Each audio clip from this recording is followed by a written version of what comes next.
이러한 왕권에 대한 찬양에 그게 맞다라는 찬양을 하늘에 있는 천사들이 그리고 장로들이 찬양을 하나님께 드립니다. 자, 14절 좀 중요하죠. 연결에 있어서. 둘째 화가 지나갔으니, 자, AD 70년에 망한 거죠. 그리고 지금 95년경이면 보라, 셋째 화가 어떻게 된다? 속히 이르리라. 그러면 셋째 화가 속히 이르는 것이 무서운 일이 다가오는 거지만 여호와 하나님께서 정해놓은 일이잖아요. 그게 어디로 가고 있는 거냐면 전체적으로 교회 승리를 향하여 가고 있는 것이다. 그러니까 그 교회에 패배는 없습니다. 하나님의 교회라는 말은 승리라는 서술로만 있는 거죠.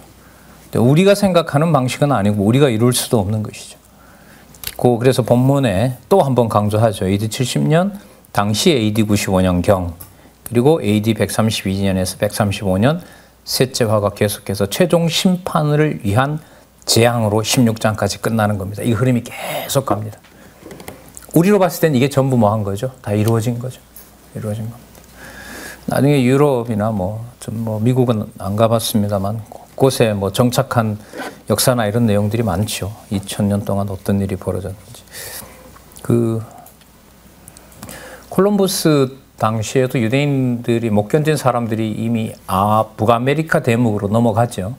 그 유대인 역사가 벌써 고대 오래됐습니다. 어쨌든 하나님 해나가시는 섭리의 그림을 우리가 그릴 수가 있습니다.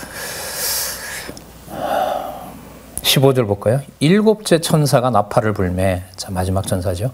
하늘에 큰 음성들이 나서 가로되 세상 나라가 우리 주와, 이게 앞으로 여호와 번역될 확률이 많은 개념이죠. 우리 여호와와 그 여호와의 그리스도의 나라. 참 조화가 일어납니다.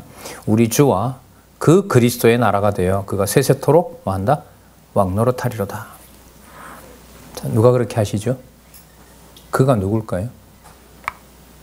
우리 주죠. 여기서 말하면 우리 주, 아도나이 이렇게 되는 퀴리오스 이렇게 되겠죠. 이게 만약에 간다면 여호와 하나님 이렇게 갈 확률이 많습니다. 그가 세세토록 왕노릇하시리라 하니 하나님 앞에 자기 보좌에 앉아있는 24장로들, 5장에 나왔었던 분들이죠. 24장로들. 그 다음에 나중에 19장에 가면 또 나옵니다. 그럼 19장은 뭐가 나오냐 하면 천년왕국이 나오거든요. 그럼 24장로들이 크게 3번 등장하는데 5장 8절에 주의 영광과 권세에 찬양 들렸던 백성들이고요. 그 다음에 지금 11장에 나오고 나중에 19장에 가면 그 천년왕국을 이루시는 내용에서 또 찬양을 합니다. 17절에 보시면 어떻게 감사하냐 하면 옛적에도 계셨고 시방도 계신 주 하나님 전능하신 이여 이렇게 부르죠. 친히 큰 권능을 잡으시고 왕노릇하시도다.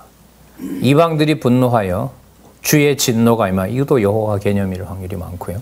죽은 자를 심판하시며 종 선지자들과 성도들과 또 물론대소하고 주의 이름을 경외하는 자들에게 상 주시며 또 땅을 망하게 하는 자들을 멸망시킬 때로소이다. 이 일들을 지금 다 이루셔야 될 때입니다. 라고 얘기하죠. 그 수식어가 꽤 길죠. 선지자, 성도, 그 다음 주의 이름을 경외하는 자, 그 다음에 땅을 망하게 하는 자, 이들에게는 이제 멸망이 있을 거고요. 19절 한번 보시기 바랍니다. 이에 하늘에 있는 하나님의 성전이 열리니. 하늘에 있는 하나님의 성전, 이걸 우리가 어디에서 살펴볼 수 있냐면 에스겔에 있었죠. 구약의 근거로. 에스겔 40장에서부터 48장까지가 어디에 있는 거죠? 하늘에 속한 성전과 그 성전을 보호하고 있는 12지파.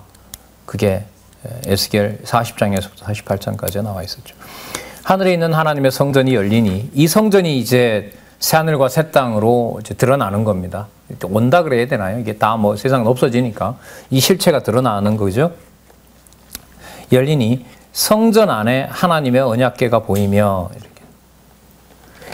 이미 성전은 무너졌잖아요. 그런데 뭐가 있다고 얘기를 하죠? 언약궤. 이 언약궤가 그러면 언제 실종될지 모르는 그 언약궤를 말하는 게 아니죠. 그렇죠. 그러니까 그 돌판의 근거가 되는 거겠죠. 그리고 아까 천사가 가지고 있었던 그 말씀의 근거가 됩니다. 그러면 계시록 후반부로 갈수록 중요해지는 것은 뭐냐면 기록한 말씀을 얼마나 정확하게 전달하는 것이 얼마나 중요한 것인가. 이게 이제 가장 중요한 문제가 되는 겁니다. 자, 계시록을 잘못 풀어서 이단이 생기고 미혹되었고 이런 우리 과정을 생각하면은요. 자, 성전 안에 있는 하나님의 언약궤가 보이며, 자, 거기에서 번개와 음성과 내성과 지진과 큰 우박이 있더라. 이게 여러분 이 원천이 다 여기에 있는 거죠. 이를 배경으로 하늘과 땅이 큰 이적이 드러나는데요. 자, 지금부터 잘 보시기 바랍니다. 자, 누구의 능력을 지금 찬양하고 있죠? 하나님의 능력이죠. 하나님의 능력. 그 다음에 아까 누구의 나라라 그랬죠? 15절에 우리 주와 그 그리스도의 나라. 자, 이 개념들을 같이 이렇게 모아 보셔야 됩니다. 그럼 지금 읽었던 내용에는 하늘에 있는 뭐가 열렸다 그랬죠? 하나님의 성전이라고 얘기했고요. 또 그 안에 뭐가 있어요? 하나님의 언약궤가 있습니다. 이 개념들을 분리를 할 수가 없어요. 이게 지금 싹 모아오는 거예요. 이제까지 있었던 계시 기록들을 이 개념에서 다 모아요. 그러면 목사님 이렇게 정리 한번 해볼게요. 당시의 교회가 엄청난 핍박을 받고 있어요. 하늘에 있는 이러한 어떻게 보면 형체와 이러한 실체가 있어요. 어느 게 진짜입니까? 이게 진짜 아닙니까? 그러니까 교회가 잘못됐다, 교회가 끝났다, 왜 이 모양이냐, 이 수식어가 안 맞는다는 거죠. 요한계시록 이걸로 보면 진짜 엄격한 곳, 그리스도의 나라, 그리스도의 나라. 이 한마디에 그냥 끝나는 겁니다. 자, 볼게요. 이게 엄격하기 때문에 여기 이걸 건드릴 수가 없어요. 악의 세력들이.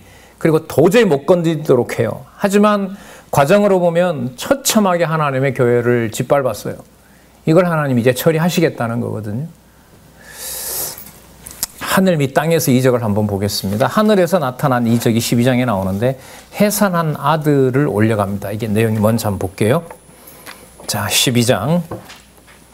예. 또 다른 장면이지만 연결되는 내용입니다. 의미인 겁니다.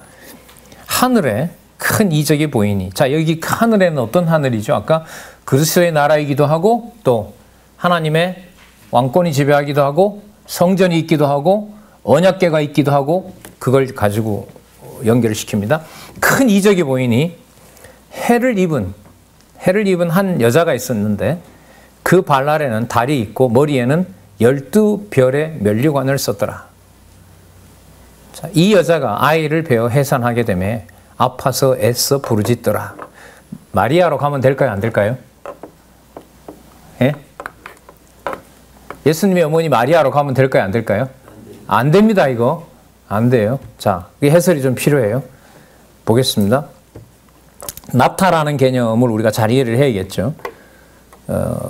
잠언 8장에 보면 하나님께서 그리스도를 낳았다라고 하죠. 영원한 출생이라고 보통 얘기하는. 자, 밑에서부터 중간쯤에 보면 아가서 6장 10절부터 벌써 소개를 하고 있죠. 이런 근거는 참 귀합니다.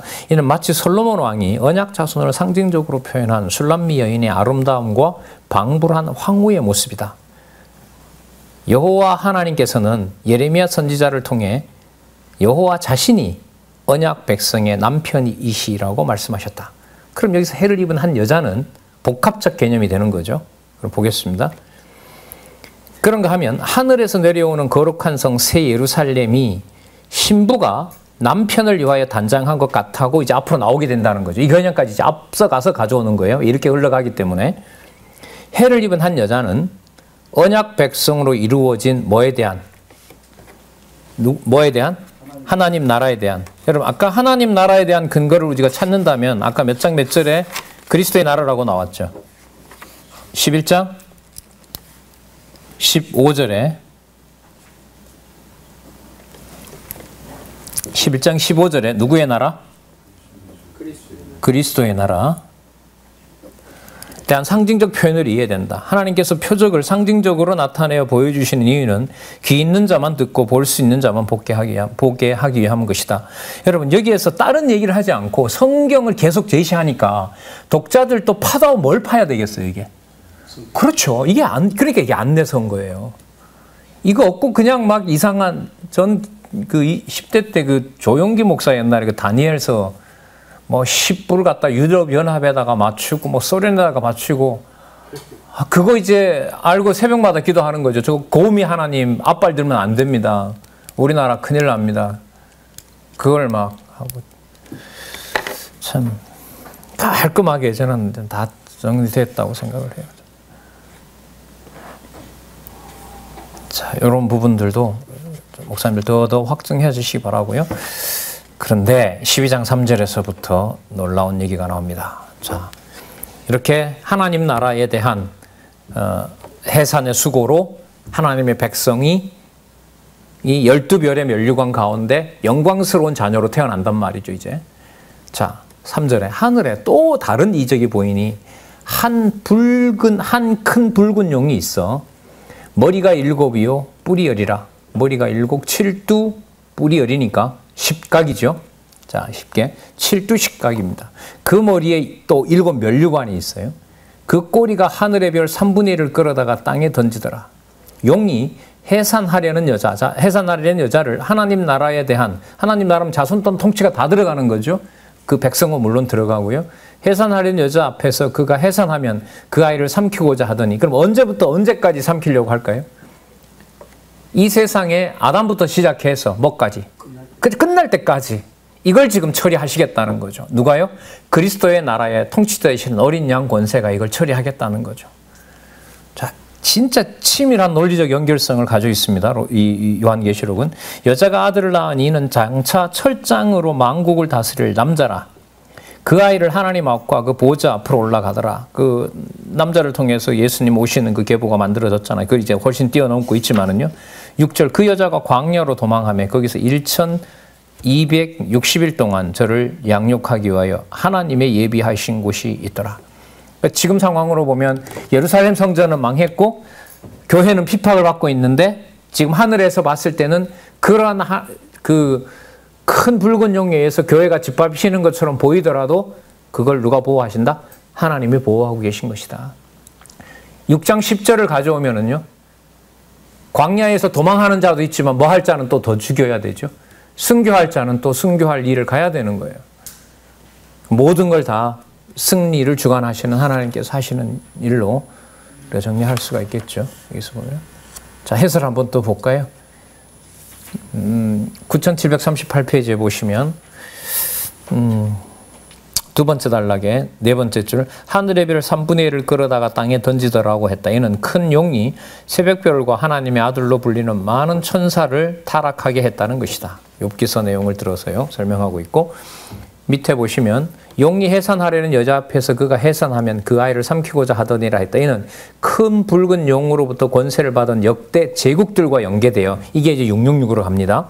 역대 제국들과 연관되어 나타난 로마 제국의 치하에서 하수인 노릇을 하는 유다왕 헤롯이 만왕의 왕으로 출생하신 아기 예수를 죽이려 했던 사건에 대한 하늘의 표적으로 이해된다. 그럼 뭐가 다 합해지죠? 과거 언제부터?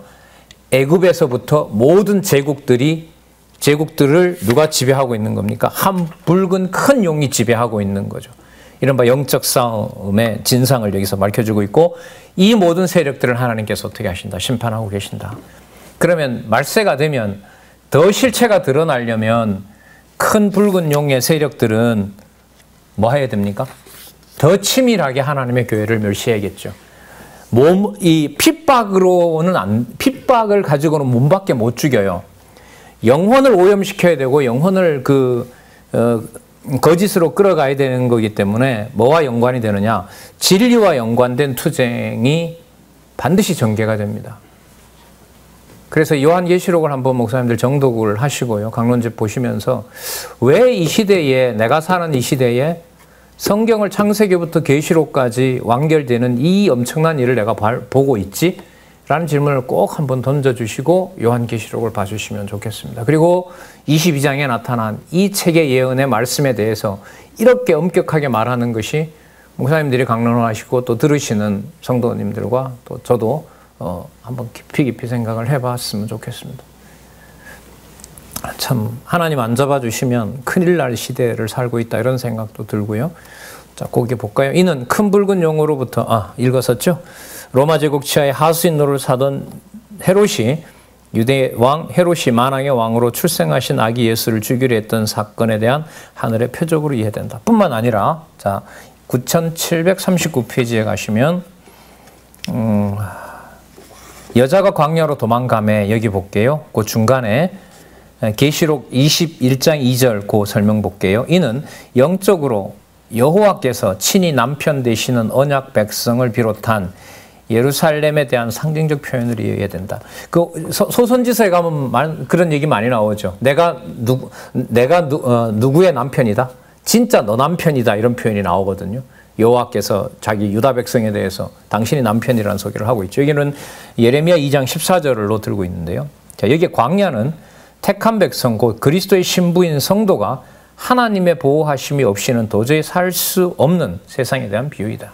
그렇죠. 이건 정확하죠. 우리가 역사적 사실을 하나 잡는다면 언제죠? 민수기 40년 너무 당연하죠. 그러니까 민수기 40년 동안 60만 죽었다라는 걸 그걸 맞춰도 그래요.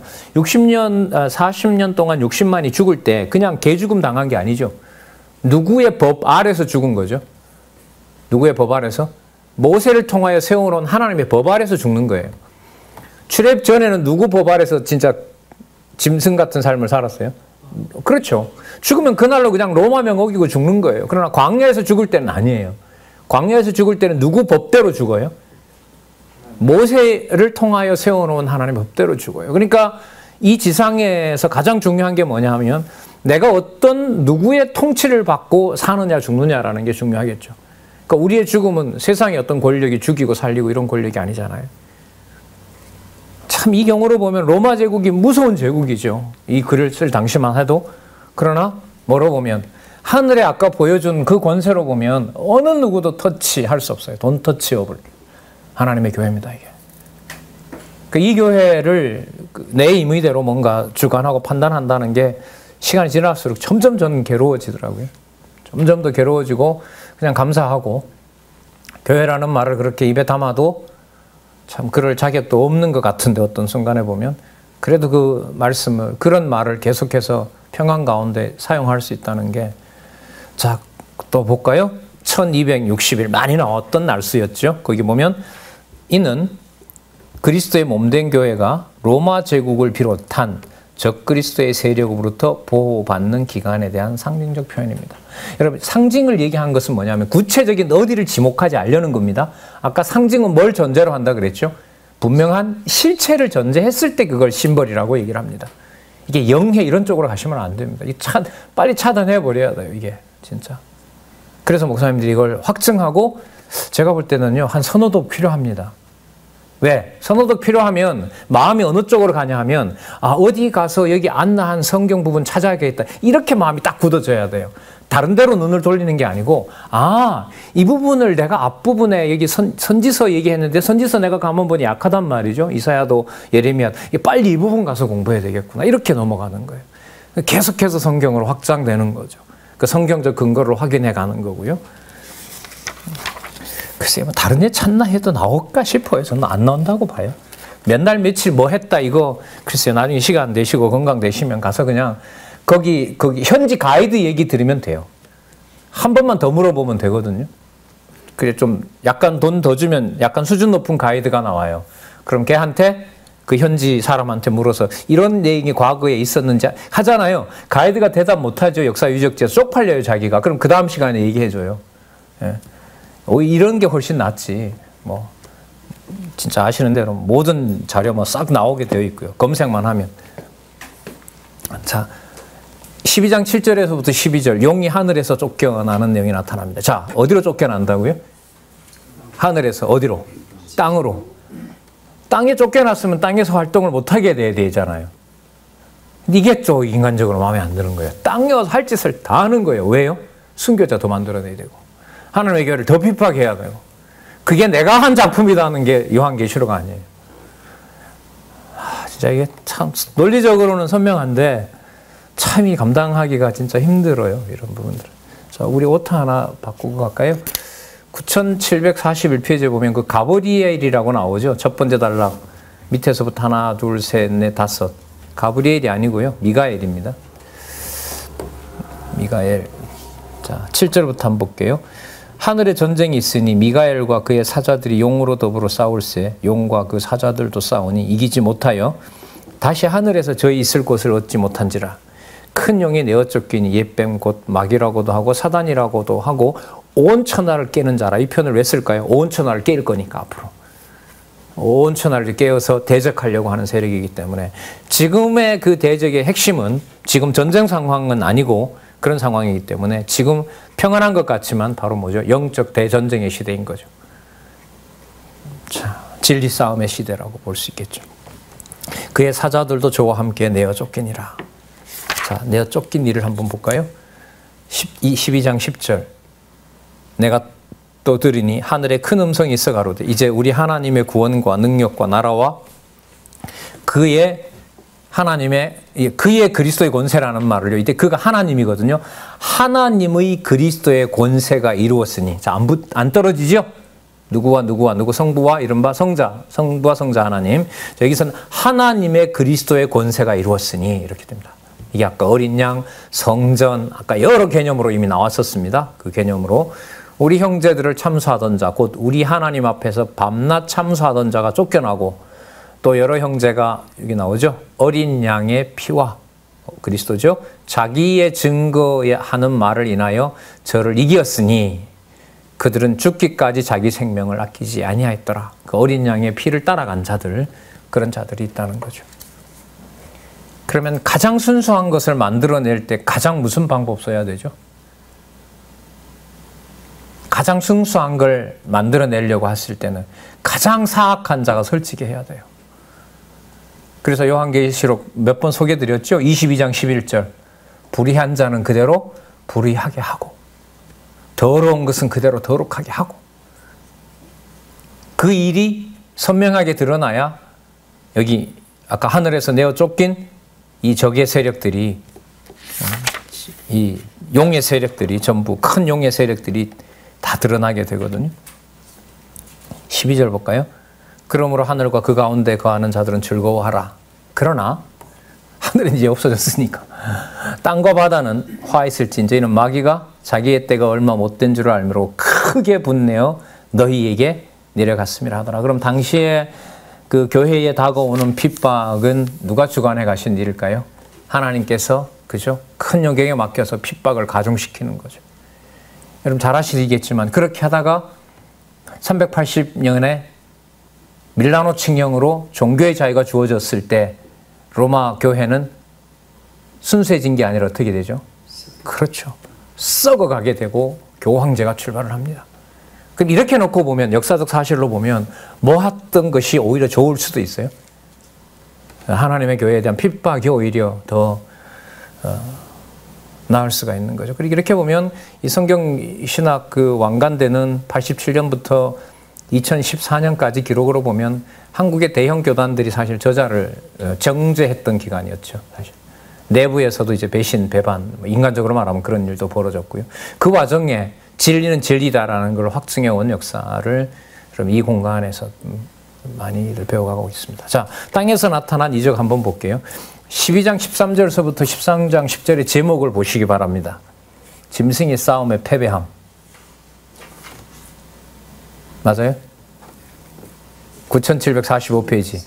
짐승이 싸움에 뭐함? 승리함. 체크 좀 하셔야 안 되겠어요? 내어 쫓겼으면 뭐 해야 돼요?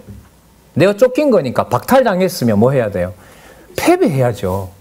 이런 논리가 힘들다는 거예요. 이게 어렵다는 거예요. 이게 성경에서. 여호와 계시라는 데서 맞춰서 중심을 흐트려 놓게 되면 이런 것들은 흐름상에 끊어진다는 거죠. 자, 자기 땅으로 쫓겨난 용이 여자를 핍박하나 땅이 도와줍니다. 한때 두때 반때를 여기서 또 언급하거든요.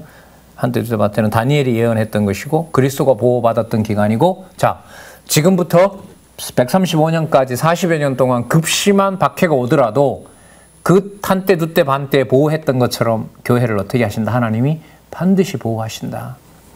아시아 일곱 교회를 보호하셨던 것처럼, 관리하셨던 것처럼. 13절, 용이 자기가 땅으로 내어 쫓긴 것을 보고 남자를 낳은 여자를 핍박하는지라. 그 여자가 큰 독수리 날개를 받아 광야 자기 곳으로 날아가 거기서 큰 뱀의 낯을 피하여 한때 두때 반때를 양육받음에 여자의 뒤에서 뱀이 그 입으로 물을 강같이 토하여 여자를 물에 떠내려가게 하되 땅이 여자를 도와 그 입을 벌려 용의 입에서 토한 강물을 삼키니 용이 여자에게 분노하여 돌아가고 그 여자의 남은 자손 곧 여기 또 나오죠. 해석은 선명합니다. 하나님의 계명을 지키며 예수의 증거를 가진 자, 이게 바로 여자가 낳은 자. 그러면 여러분들 뭐겠어요? 신령한 교회라고 할 수가 있겠죠. 누가 머리 되시는? 그리스도가 머리 되시는. 그럼 이 여자는 굳이 말씀을 드린다면, 뭐 좁힌다면 하나님의 교회. 뭘 낳는, 진리를 낳게 하는, 또 진리를 보호해주는. 자, 그럼 하나씩 한번 볼까요? 두 번째 단락 세 번째 주, 해를 입은 한 여자를 말하는데, 이는 영적으로 여호와께서 친히 남편 되시는 언약 백성을 비롯한 예루살렘에 대한 상징적 표현입니다.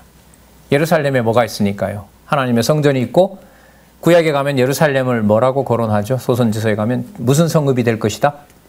진리의 성읍이 될 것이다. 디모데후서에 나오죠? 진리의 기초를, 진리의 기둥과 터라. 어디 가요? 하나님의 교회가. 다 계속해서 성경 개념으로 목사님들 찾아서 붙여가시면 좋겠습니다. 그 다음에 그 단락 밑에서부터 네 번째 줄, 큰 붉은 용으로부터 권세를 받은 짐승 권세인 여러 제국과 관계되어 나타난 로마 제국이 아브라함과 다윗의 자손인 만왕의 왕을 맞이할 언약 백성과 예루살렘을 핍박하는 것에 대한 상징적 표현이다. 자, 로마 제국을 뭐와 연관을 시켜요? 아브라함과 연관을 시킵니다. 그러면 무슨 시각을 벗어나야 돼요? 시간적인 어떤 한 시간 속에서 벗어나야 되겠죠. 적어도 뭘 보고 얘기하는 걸까요? 창조부터 심판까지. 그래서 이 그림 너무너무 중요합니다. 뭐 외워서 외우는 게 아니라 이 상황을 설명을 하려면, 여호와 계시로 설명하려면 이 도표가 아니면 설명이 안 돼요. 그리고 이 도표와 뭐가 붙어야 되느냐? 제가 볼 땐 하나님과 세계와 인간의 관계도입니다. 왜? 하나님의 세계와 인간의 관계도의 특징이 뭐냐면, 인간 안에 생기가 들어와 있지만 이 생기는 어디에 원천을 두고 있다? 하나님의 영원한 세계에 들어와 있다. 이걸 신학적으로 이제 성경신학에서 뭐라고 말하냐면, 안에 있으면서도 밖에 속하기 때문에 내재적 초월이라고 얘기합니다. 내재적이면서도 초월한다. 이런 말을 여기서 쓰는 거예요. 이 도표에서. 지금 근데 요한계시록에 보면 무슨 틀 가지고는 안 돼요. 아브라함이다. 지금 아브라함은 창세기 나오잖아요. 지금 이 내용은 요한계시록 아닙니까? 그럼 뭐와 뭐를 다 봐야 되는 거죠? 요한계시록에 있는 내용에 새로운 내용이 나와서는 안 된다는 겁니다. 안 된다는 거죠. 모든 내용들이 성취하는 내용이고, 내용으로 보면 교회에 대한 분명한 약속을 얘기를 하고 있고, 한때 두때 반때 그 밑에 설명을 또 해놨죠. 이 성경강론 12권에 이미 나타났던 건데, 그 한때 두때 반때는 여러 때에 걸쳐서 이 왕조가 누구를 죽이려고, 그리스도와 그의 교회를 핍박하려고 했다는 거죠. 자, 거기 한때는 이듬의 족속 안티파테르, 헤롯 가문의 조상이죠. 두 때는 그 아들인 헤롯 1세, 헤롯 대왕이라고 보통 일컫는 자입니다. 헤롯 1세와 엘루스. 뭐 그 비율로 보면 헤롯 1세 역할이 크겠죠. 반때는 뭐냐면 로마 총독이 3명의 분봉왕을 세워 유다를 지배하기 시작한 때부터, 그 다음부터 보세요. 만왕의 왕이신 그리스도가 오셔서 구원의 역사를 시작한 때까지. 누구 빼면 딱 맞아요? 누구 빼면? 이방인의 때를 빼면 뭐 할 때? 헤롯 가문이 망하는 것이 AD 70년에 망하고, 헤롯의 이 마지막 그 예루살렘 망할 당시에 있었던 헤롯 아그리파 5세인가 그런데요. 그 사람은 로마로 도망을 갑니다. 로마에 도망을 가서요. 이것도 참 재밌는데요. 100년까지 사는데, 그러니까 요한계시록 쓸 때보다 더 이상 더 살아요. 너무너무 편하게 살다가 가요. 야, 그 기록도 참 좀 웃기더라고요. 가서 그냥 로마에 가서 그 자기가 지배하려고 했던 유대인들은 무슨 공사하고 있는데, 예? 콜로세움 짓고 사저밥이 되고 있고 성도들은 거기서 죽어가는데, 헤롯은 로마의 비호를 받으면서 너무너무나 잘하고, 그때 요세푸스라는 이 학자도 가서 뭐예요? 편안하게 앉아서 이제 배신해서 유대인을 배신하고 장군직위를 받아서 유대인 역사를 쓰게 된다는 거죠. 어디까지 좋고 나쁜지를 판단을 할 수가 없어요, 역사라는 게. 그 요세푸스라는 말이 그 히브리 말 요셉을 헬라어 해서 요세푸스는 그게 똑같은 거죠. 요셉이면. 뭐 요셉을 썼을 건데, 근데 그 목사님 잘은 모르겠지만 그 로마식 이름 있잖아요, 왜? 예, 라틴어. 거기에 그런 말로 만든 게 아닌가 그런. 왜냐하면 그 어쨌든 이름을 그 로마 장군의 자기를 주잖아요, 요세푸스를 그 이렇게 꼬셔서. 자, 한번 보도록 하겠습니다. 그래서 이런 부분들은 이게 그 강론집 마지막 이 요한계시록에서 기존 입장들의 여러 학설들에 대한 어떤 확증이기도 해요. 그럴 수도 있다, 짐작한다는 표현이지만 다른 부분이 안 나온다면 이게 맞는 거죠. 자, 이 부분을 꼭 검토해 주시기 바랍니다. 자, 13장에 가면, 자, 아까 큰 붉은 용이 나왔죠. 칠두십각이 나왔는데, 자, 이제 이 세력들을 하나님이 이제 다 드러내는 거예요. 13장에 가면. 자, 13장 11절, 다른 인물이 나옵니다. 내가 보니, 어디에서? 아까 하늘에 쫓아냈다 그랬죠. 여기서 누구예요? 바다에서 한 짐승이 나오는데, 뿔이 열이요. 좀 바뀌었죠. 여기는 뿔이니까 10각이죠. 아까는 칠두십각이었고, 여기는 뿔이 열이니까 10각, 머리가 7, 칠두 이렇게 되는 거죠. 아까 12장 3절에는 뭐였어요? 칠두십각이었고, 여기는 그러니까 뭐예요? 닮은 거죠. 닮았어요. 그래서 뭐가 닮아요? 666이 그래서 닮은 거예요. 바코드가 아니에요. 전혀 그거는 쓸데없는 소리고, 자, 지금 이렇게 모아가는 거예요, 지금. 내가 보니 바다에 한 짐승이 나오는데 뿔이 열이요, 머리가 7이라. 그 뿔에는 10면류관이 있고 그 머리에는 참남된 이름들이 있다. 참남되다는 말은 하나님을 모독한다는 말이죠. 내가 본 짐승은 표범과 비슷하고 그 발은 곰의 발 같고 그 입은 사자의 입 같은데, 여러분 표범, 곰, 사자 어디에 나왔습니까? 다니엘. 그렇죠. 다니엘. 표범은 누구를 상징했죠? 알렉산더. 네, 헬라 제국이었었죠. 자, 그 다음 볼게요. 곰의 발 같고 그 입은 사자의 입 같은데 용이 자기의 능력과 보좌와 큰 권세를 그에게 주었더라. 그의 머리 하나가 상하여 죽게 된 것 같으니, 이걸 지금 강론집에서는 알렉산더로 소개합니다. 아까 어느 짐승이 나왔어요? 표범이 나왔죠. 표범 이렇게 했을 때는 다니엘서밖에 없어요. 그럼 다니엘서에 나타난 표범은 누구냐? 헬라 제국인 거죠. 그럼 다니엘서에서 뭐라고 하고 있습니까? 뿔이 나와서 꺾인다 그랬거든요. 그리고 네 나라로 갈라진다 했단 말이죠.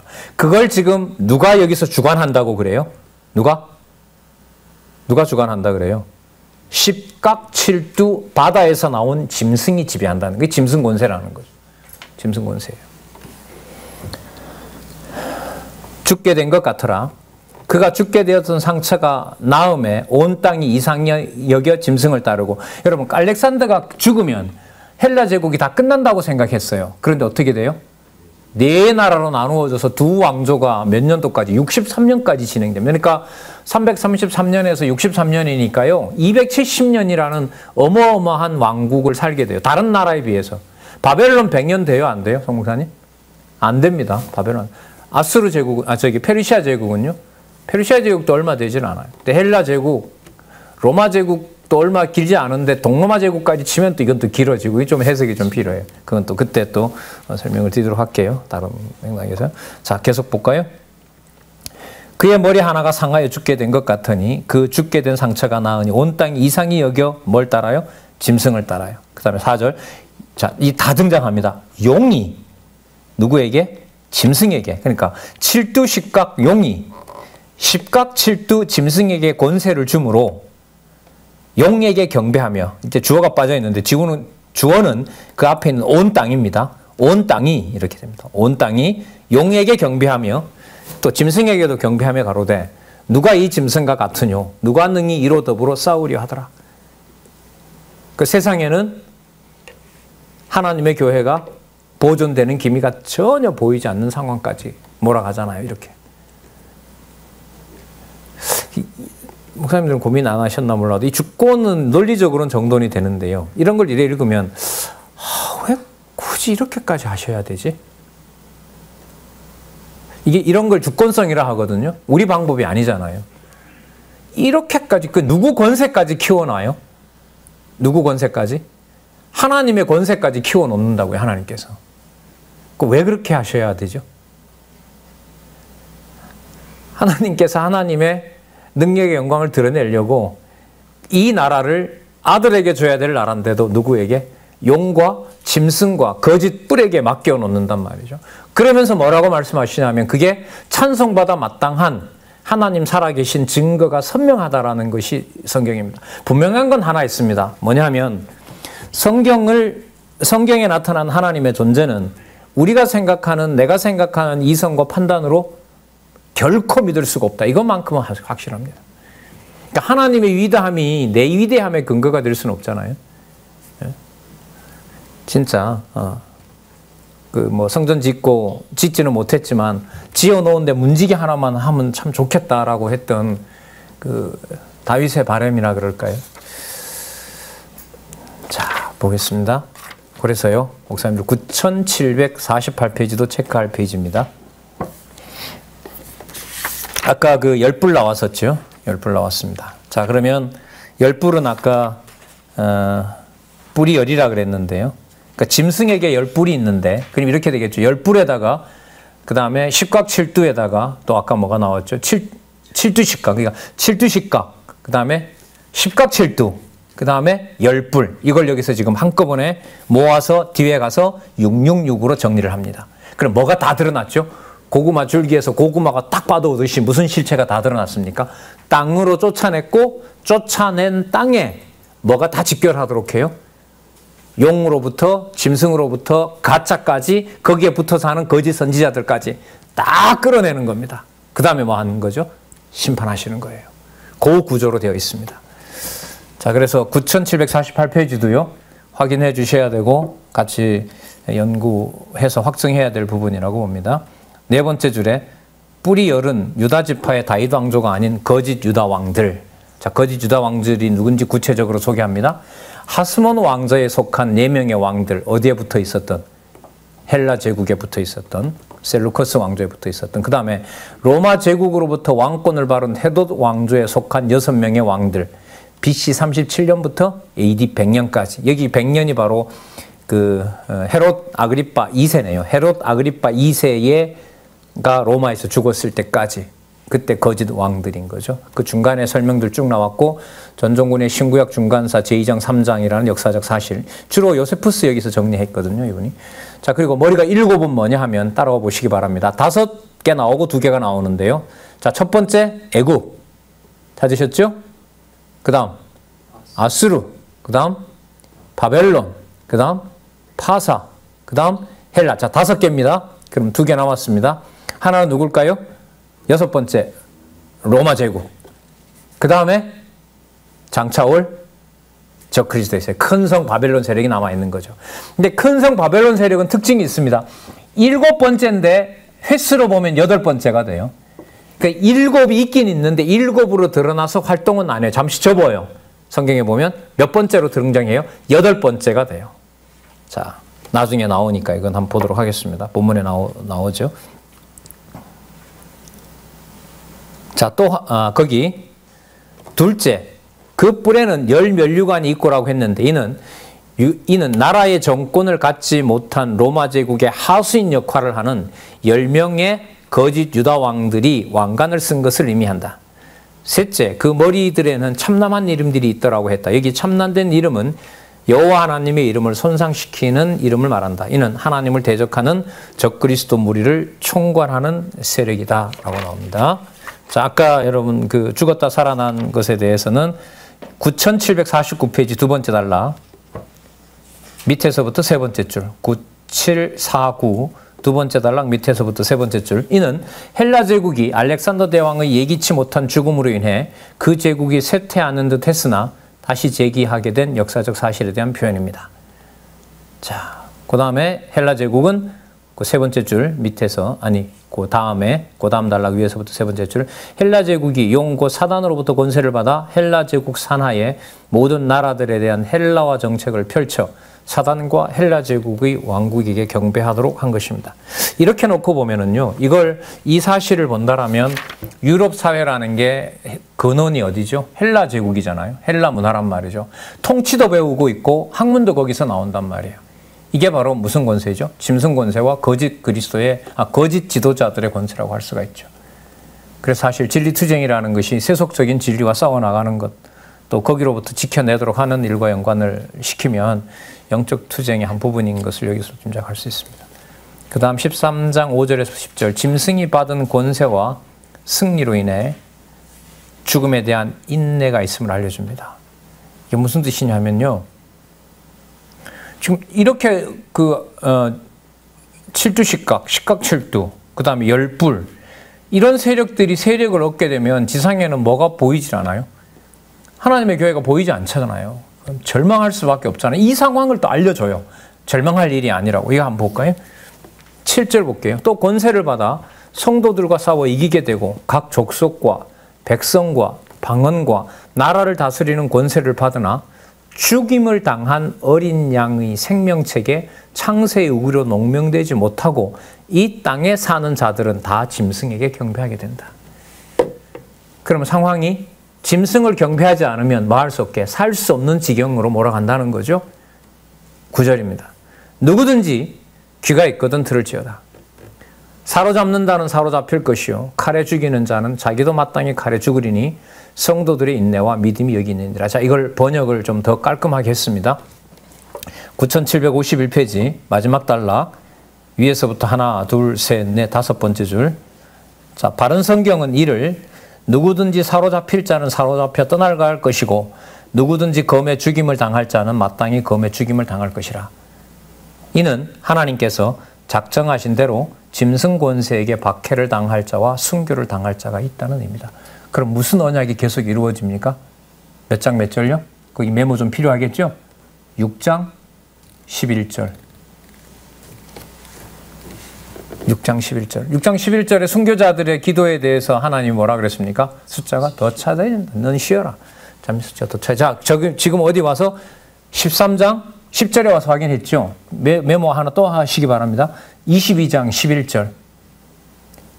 22장 11절은 아까도 말씀드렸죠? 뭐 할 자?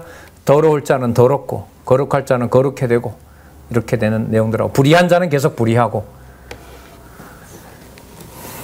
자, 그 흐름에서요. 요 흐름도 중요합니다. 악에 대한 그 이른바 신정론이라 그러나요? 성경적 신정론의 관점에서 보면 6장 11절, 13장 10절, 22장 11절까지 마지막 판에 가서도 더러운 일은 계속 더러운 대로 하라라고 하나님께서 약속을 하시는 내용이 나타납니다. 그러면서 새하늘과 새 땅을 준비합니다. 자, 짐승이 이적을 나타내는데요. 두 뿔 짐승이 먼저 나온 짐승과 똑같은 권세로 주관합니다. 자, 13장 11절에 보면 내가 보면 또 다른 짐승이 땅에서 올라오는 자, 이 세 번째 짐승이에요. 이게 새끼 양같이 뭐가 있어요? 두 뿔이 있어요. 그 새끼 양이라는 말은 누구 흉내내는 거죠? 그러면 맞네요. 여러분 하스몬 왕가가 그 어느 지파죠? 레위 지파죠. 그죠? 그러나 뭐가 될 수 없어요. 메시아가 될 수 없죠. 그 요세푸스 그 역사에 보면은요, 이 하스몬 왕가가 헬라 제국하고 전쟁을 너무 잘하니까 메시아 추대를 끊임없이 합니다. 당신이 준비된 누구다 메시아다. 그런데 어느 지파가 아니에요? 유다 지파가 아닌 거예요. 참 하나님 역사 엄격하게 섭리하세요. 그러니까 그 가짜 왕이었죠. 그러니까 이것도 뭐 그 설명이 좀 필요합니다. 스가랴서에 가면 이 하스몬 왕가에 대해서 하나님의 언약 자손들을 보호해 가는 세력으로 아주 좋게 설명이 돼요. 이 하스몬 왕가가. 그런데 지금 계시록에 오면 어디에 붙어서 산? 짐승 권세에 붙어서 산 누구를 흉내내는?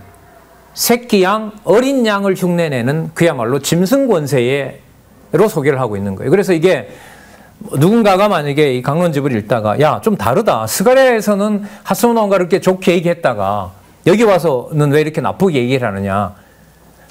그 질문을 제가 아직 한 사람한테만 받았는데 이미 나왔기 때문에 여기 나왔기 때문에 일단 말씀을 드립니다. 그 질문은 얼마든지 들어올 수가 있습니다. 스가랴 내용에서 기록 목적하고 여기에 요한계시록에서 말하는 기록 목적은 다릅니다. 스가랴서에는 누구를 준비하는 메시아를 준비하는 그 회복과 관련해서 말씀을 하고 있는 거고요. 그 실체를 하나님께서 어디에다 맡겨버린 거죠? 짐승에다 맡겨버리게 되면 바로 이 세력이 되는 겁니다. 자, 그래서 그 본문 밑에 오면 12절 먼저 읽고 말씀드릴까요? 저가 먼저 나온 짐승의 모든 권세를 그 앞에서 행하고 땅과 땅에 거하는 자들로 처음 짐승, 로마겠죠? 경배하게 하니 곧 죽게 되었던 상처가 나은지라. 여러분 헤롯 가문이 반란이 일어나 쫓겨나거든요. 그런데 뭐 합니까? 다시 복귀합니다. 다시 복귀. 헤롯 대왕이 그런 일이 벌어지죠. 그리고 그 후손들이 계속 헤롯 가문을 이어가면서 AD 100년까지 존속하는 그야말로 거짓 왕 노릇을 하는 자들이죠. 자, 그 내용들이 9754페이지에 설명하고 있습니다. 밑에서부터 그 13장 13절 본문 들어가기 전에요. 목사님들 보세요. 그 13장 13절 본문 들어가기 전에 위로 하나, 둘, 셋, 넷, 다섯 번째 줄에 보면 유다왕 헤롯 1세와 엘루스가 로마 황제로부터 왕으로 인정을 받아 유대를 지배하다가 뭘 당해요? 뭘 당해요? 축출당한 후 다시 침공하여 유대를 거듭 지배한 사실을 말하는 것으로 여겨진다. 뭐 기록이 이거밖에 없으니까요. 이 기록이 너무 또 선명하고 여기서 봤을 때는 거짓 세력으로서 뭐 헤롯이 분명하니까요. 자, 그 다음에 짐승이 하늘에서 불이 내리게 하는 이적을 행합니다. 어우, 굉장한 권세를 줍니다. 큰 이적을 행하여 심지어 사람들 앞에서 불이 하늘로부터 땅에 내려오게 하고 짐승 앞에서 받은 바 이적을 행함으로 땅에 거하는 자들을 미혹하여 땅에 거하는 자들에게 이르기를 칼에 상하였다가 살아난 짐승을 위하여 우상을 만들라 하더라. 그러니까 여기 헤롯 가문이 계속해서 지었던 왜 솔로몬 성전 있잖아요. 그 솔로몬 성전이 유대인들의 정치적인 목적을 위해서 세웠다고 하지만 지금 이 맥락에서 보면 누구 이름을 담아 놓으려는 거죠? 그렇죠. 여호와의 성전 안에다가 언약궤에다가 자기 영광을 담아 놓는 그야말로 짐승 권세 같은 짓을 하고 있는 거죠. 그리고 그리스도가 부활해서 승천하셨고 예루살렘 성전은 망했을 때 누구 흉내를 내는 거죠? 그리스도가 죽었다가 부활했지만 봐라 나도 어떻게 했다? 촉촉했지만 우리 가문도 이렇게 돌아오지 않았느냐. 그래서 그리스도를 계속 대적하는 그런 자로 행세를 하겠죠. 그 다음에 13장 15절부터 18절 짐승이 이 땅에 내어 쫓긴 짐승입니다. 우상으로 말하게 하며 생기를 주지요. 짐승의 이름이 666이라는 표를 주게 됩니다. 자, 한번 읽어볼까요? 13장 15절 저가 짐승입니다. 짐승이 권세를 받아 그 짐승의 우상에게 생기를 주어 그 짐승의 우상으로 말하게 하고 짐승의 우상에게 경배하지 아니하는 자는 몇이든지 다 죽이게 하더라. 저가 모든 자, 곧 작은 자나 큰 자나 부자나 빈궁한 자나 자유한 자나 종들로 그 오른손에나 이마에 표를 받게 하고 누구든지 이 표를 가진 자 외에는 매매를 못하게 하니 이는 짐승의 이름이나 그 이름의 수라. 이름인데 수로 표현이 됩니다. 지혜가 여기 있으니 총명 있는 자는 그 짐승의 수를 세어보라. 그 수는 사람의 수니 사람입니다. 지칭되고요. 그게 분명한 숫자를 가지고 있습니다. 어떻게 돼 있어요? 666입니다. 뭐 어떻게 해요? 똑같은 글자들입니다. 규모만 다를 뿐인 거지. 자, 그러면 이 내용에 대한 설명도 나타나는데요. 자, 9756페이지 666 여기서 이제까지 알려드린 말씀 우리 따라온 대로 성경에서 벗어나는 부분은 하나도 없었습니다. 모든 이야기의 사건은 성경에 근거를 둔다라는 걸요. 자, 그걸 염두에 두시면서 밑에서부터 하나, 둘, 셋, 넷, 다섯, 여섯 번째 줄 여기서부터 읽어보겠습니다. 666이라는 수는 짐승 권세를 잡은 자들의 상징수로서 600은 자, 이 표현을 좀 바꿔야겠죠. 그게 7주식각이었거든요. 10뿔이 있는 7머리 이렇게 나와 있는데 좀 따라가면 7머리에 10뿔이 있는 면류관을 쓰고 이게 맞겠죠. 하늘에서 쫓겨난 큰 붉은 용을 말합니다. 12장 3절에서부터 그 다음 두 번째 60은 아까 십각칠두를 했으니까요. 10뿔과 7머리 이렇게 표현되는 게 좋겠죠. 7머리와 10뿔의 면류관을 쓰고 바다에서 올라온 짐승 권세인 로마 제국의 황제를 말한다. 자, 그 다음 거기에 빌붙어 있는 6은 땅에서 올라온 어린 양 같은 두 뿔 짐승으로 그리스도를 대적하는 유대의 두 왕조의 거짓 왕을 말하는 것으로 이해된다. 그 나중에요 하스모노 왕가 있잖아요. 하스모노 왕가도 로마 장군한테 자기 권리를 그냥 양도합니다. 빼앗기기나 이게 아니라 알아서 하세요. 그게 끝나면서 누가 크는 거죠? 그 로마 장군 밑에 로마 부대 장관으로 있었던 바로 사람이 누구냐면 헤롯의 할아버지였어요. 헤롯의 할아버지가 제가 갈릴리를 관할하겠습니다라고 로마 황제에게 얘기를 하죠. 그래서 그러면 내가 세워주겠다라고 해서 가서 헤롯 가문이 만들어지게 됩니다. 자, 그러면 정리가 나와 있습니다. 유대의 두 왕조 거짓 왕을 말하는 것을 이해된다. 따라서 666이라는 수는 자, 큰 용, 칠두십각 큰 용. 요거 좀 표현 바꿔야겠죠. 십각칠두 짐승. 그리고 두 뿔 짐승 권세의 두목 셋에 불과하지만 이들 짐승에 속한 작은 짐승들은 수없이 많이 나타난다. 결국 그 수는 그 큰 붉은 용, 모든 제국과 연계되어 나타난 로마 제국의 황제들, 그리고 그리스도를 대적하는 유대의 허수아비 거짓 왕들과 같은 짐승 권세의 이름, 이들이 나중에 넘어가면 알겠지만 뭐 하느냐? 상거래를 합니다. 그러니까 왕은 곧 장사꾼인 거죠. 그러니까 누구 밑에 붙어서? 짐승 권세에 붙어서 거기에서 왜 권력을 잡을까요? 뭐 하려고? 장사꾼 하려고. 다른 나라 왜 정복하는지 아시잖아요. 가서 뭐해? 물건 뺏어오려고. 뺏어온 것을 팔아먹으려고. 그 마리조와 만국박람회지. 만국박람회가 어디에서 열리죠, 1회가? 스웨덴 스톡홀름 아니에요. 거기 만국박람회가 열리잖아요. 그 왜 만국박람회가 열리죠? 중세 때 조상들이 다 유럽 가서 훔쳐온 온갖 것들이 많잖아요. 그거 팔아먹어야죠. 놔두면 돈도 안 되는데. 마리조와 박람회지. 약탈한 것들 서로 고가에 불러서 경매 붙이는 데 아닙니까? 무슨 증거죠? 짐승 권세가 수하에 있는 왕들을 부를 약속하면서 자기네들을 미혹하게 하는 바로 방편들이 바로 이거라고 할 수 있습니다. 이 상거래 내용들이 나타나죠. 그러니까 나중에 이 장사꾼인 왕들이 펑펑 울지요. 뭐가 망하니까. 바벨론 세력이 망하니까. 왜? 물건 팔아먹을 데가 없으니까. 물건 팔아먹을 데가 없으니까. 자, 이제 여러분 보세요. 아까 여섯 번째 나팔, 둘째 화에서 지금 뭐가 남았냐면 세 번째 화, 일곱 번째 나팔 남았단 말이죠. 그 나팔이 아직까지 안 나왔어. 이게 이제 15장, 16장 가면 이제 나오거든요. 17장에 가면. 그 사이에 지금 무슨 내용이 들어있습니까? 그 모든 것을 주관해 가시는 분이 앞으로 남은 이제 화에 누가 주관해 가신다? 여호와 하나님께서. 그리고 누구의 나라의 주인인 그리스도의 나라의 주인은 어린 양이 주관해 간다. 그것이 출처가 어디냐? 하늘에 있는 성전에서 나오는 것이다. 하늘에 쫓겨 내려와서 하고 있는 짓이다. 여호와 하나님 살아계신 증거다. 너무너무 분명한 거죠.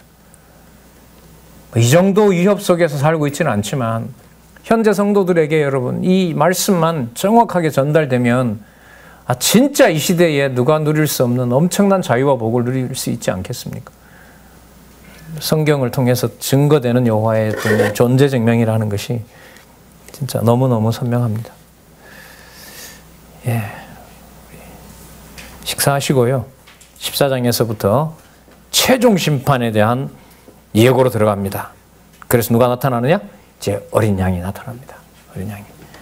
그 힘없어 보이는 어린 양이 이 666으로 포함되는 이 세력들을 전부 다 처복종시키는 일이 18장까지 쫙 이어집니다. 이것도 여러분 이루어졌고 이루어지고 있는 과정이고